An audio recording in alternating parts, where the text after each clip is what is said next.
今日為大家呢就介紹一個快速簡易線駁線嘅綁法。咁好多時呢，我哋喺飛蠅釣啊、嗰個前導線啊同埋個指線嘅綁法呢，都係需要用到呢個棘嘅，或者我哋魚絲嘅綁法呢都會用得上嘅。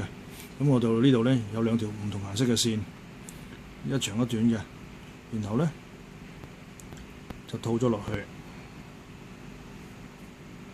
做咗3個圈，跟住呢攞咗個線尾，輕輕拉順佢。好啦，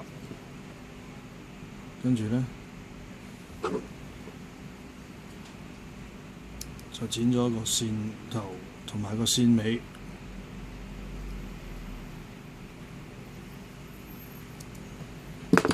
咁呢個快速簡易嘅線駁線嘅棘個揭法咁啊完成咗啦〜